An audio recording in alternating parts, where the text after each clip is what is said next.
Good morning, friends, and happy Sunday. I had a very early start to the day because Landon and Rue are snowboarding today. Landon's snowboarding. Rue has gone to the mountain with him, and whenever they do that, they leave really early in the morning. So I just woke up with them and then decided to do some journaling, and I've been reading some Mary Oliver poetry this morning, and it's just, it is medicine for my soul. So if you've been here since last spring, that's when I started reading this ginormous collection of poetry by Mary Oliver called Devotions, and I was reading it every morning, and I've started doing that again. There's something about spring that just makes me want to read Mary Oliver, and it is the best way to start my morning. Her poetry is just so beautiful and feels like a hug every time that I'm reading it, so I so highly recommend buying some of her poetry. It is a very rainy, cold day in Portland, Oregon today, and that means that it is the most ideal setting for a reading day. And so, friends, let's have a reading day. I don't know if I should call it a readathon. I think that readathons should be 24 hours. However, I'm just gonna spend my entire day reading and see how far I can get. And the main objective is to finish Where the Crawdads Sing by Delia Owens. This is a very popular book at the moment and it's widely loved. And I've never read it. I haven't started it yet, so it's gonna be a start to finish today, hopefully. And I'm intrigued. It seems like it's gonna be kind of a bittersweet read, but a love for nature seems to be a prominent trope in this book, and I'm a total sucker for nature-driven plots or stories. So, looking forward to this. I also have Mary Poppins, the original story by P.L. Travers. So, anytime I do like a readathon type day, I like to mix up genres, and I think that this will be a great follow-up to Where the Crawdads Sing because it's whimsical and not necessarily lighthearted, but at least kind of nonsensical in the very best way. And I'm hoping that it'll be kind of an easy, relaxing read after finishing Where the Crawdads Sing. And then for my third book, I always try and have 3 books for these readathon type days. My third book is an audiobook, and it is When You Trap a Tiger by Tay Keller, and it's actually the winner of the 2021 Newbery Medal, which is significant. So I'm looking forward to listening to this. It's kind of rooted in Korean folklore, but takes place in modern day, and it's a children's literature piece, and I have a deep appreciation for children's literature. Honestly, I think it's my favorite genre, especially when it comes to audiobooks. I love listening to children's stories on audiobooks because it's just easier and it's peaceful, and it's kind of similar to having your parents read to you when you were a kid. Having a voice actor read the story to you is really a magical, comforting feeling. I don't know if that's odd, but I enjoy it. I thoroughly enjoy listening to audiobooks. So without further ado, go ahead and grab yourselves a hot cup of tea or coffee, your favorite cozy blanket, snuggle up friends, and let's get to it.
Alright, so it's about 9:30 and I'm 50 pages in. Guys, I am loving it so far. It's gonna be such a quick read. I mean, I'm already 50 pages in and it hasn't been that long at all. The writing is so beautiful, and I was reading Mary Oliver this morning, and the landscape is very much like the landscape that she portrays in her poetry, so it feels very fitting. And I mean, I just am totally attached to Kaya already. The story switches each chapter between a present day 1969 and then a younger 10-15 years prior Kaya, who is our main character, our protagonist. She's a really young girl who's kind of just left to fend for herself in the marshland of North Carolina in the 1950s. And somehow her story connects with the present day 1969 murder case. So we'll see how it goes, but I'm very much along for the ride and looking forward to seeing how it all pans out and how it connects. I am hungry though, so Let's make some pancakes.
Alright, so it's getting close to 1 p.m.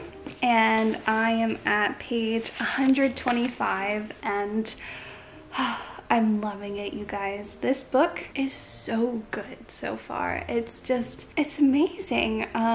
The writing is so beautiful.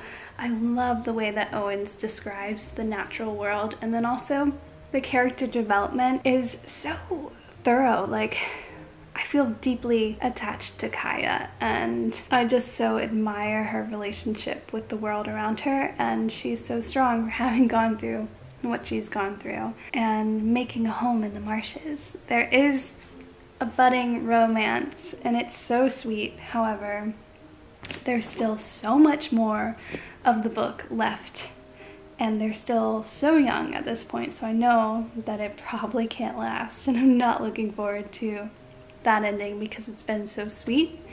However, I will have no trouble finishing this book within the next few hours. It's been wonderful.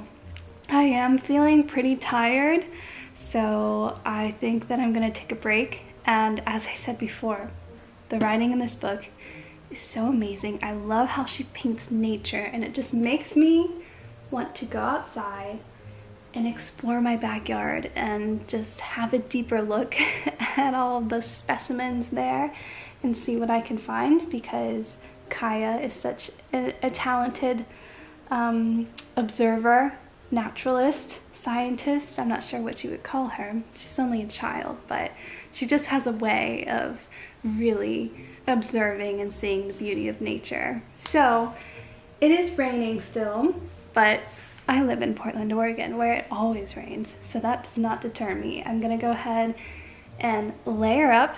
I'm still wearing my pajamas. It's definitely a pajamas all day kind of day. So I'm just gonna go ahead and put on some rain boots and a rain jacket and go explore the outdoors.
Alright, so it is now 8 p.m. and I have just finished Where the Crawdads Sing, and you guys, it was so good. A 5 out of 5 star rating for me. This might be the first 5-star rating I've done in like 6 months. This book is absolutely worth all the hype that it has received. It was so good. As I mentioned before, the character development was everything that I could have hoped for. I'm one of those people who... I'm so sorry. I did not mean to do that. Holy crap. Okay. Maybe I'll include it, maybe I won't. What do you want? Include it. Okay. Pardon the minor interruption. As I've said before, I'm a more character development driven reader as opposed to a plot driven reader. I love it when I feel connected to the main character and we get to see them evolve and go through, you know, kind of the heroic arc. And that definitely happened with Kaya. We got to watch her from a 6-year-old girl to a, I won't say how old in the end because I don't want to give anything away or anything like that. I really don't want to give anything away. But not only was the character development strong, but so was the plot. It was gripping the entire time, but not in a stressful way. Perhaps it got a bit stressful in the end, but it just, my attention was held the entire read, and I just, I thoroughly enjoyed it. I loved how nature played such a big part in this story. Basically, I just loved our little marsh girl, and I'm feeling very inspired to be a scientist. What I really want to do, I've been working on sketching recently, so for well over a year now, a year and a half, I've been trying to teach myself how to draw. And over the weekend, I took a course on drawing birds in nature, and ever since, I haven't been able to stop sketching, and it's been the most enjoyable thing. So I mentioned earlier that I want to listen to an audiobook, so I'm gonna go ahead and put on an audiobook and do some sketching of some specimens and channel my inner Kaya. So 5 out of 5 read. On to the next one. Stories all start the same way, with a Korean version of Once Upon a Time. Long, long ago, when Tiger walked like man. Back in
Hello friends, it is just after 11 p.m. and I am so ready for bed, holding back a yawn as we speak.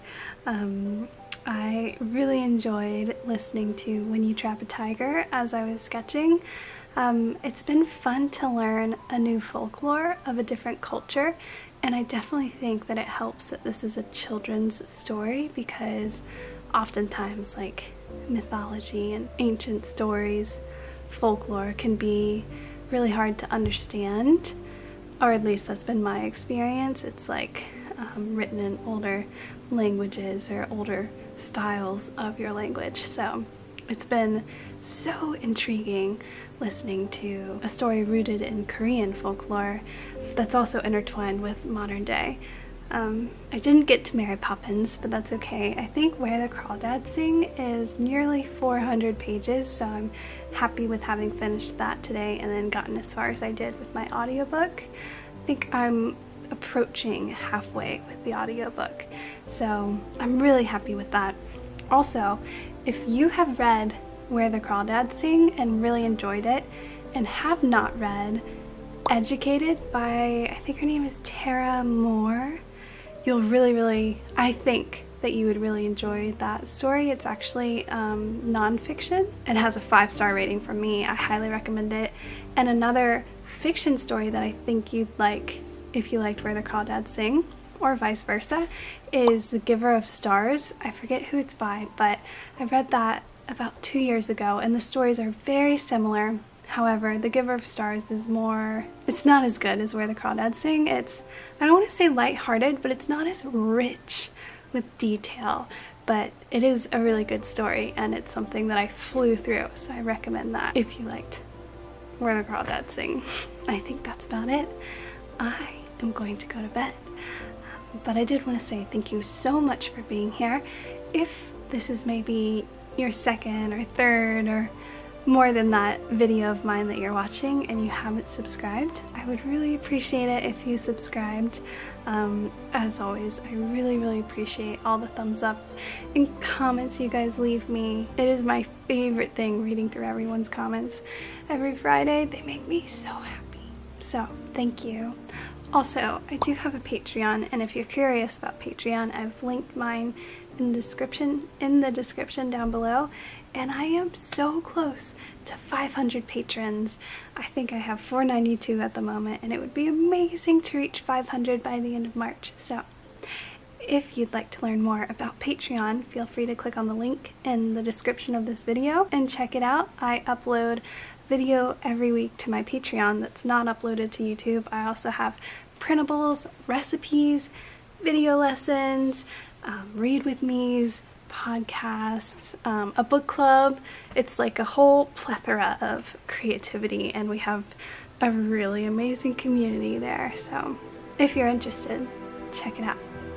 Okay friends, I think that's it. Have sweet dreams.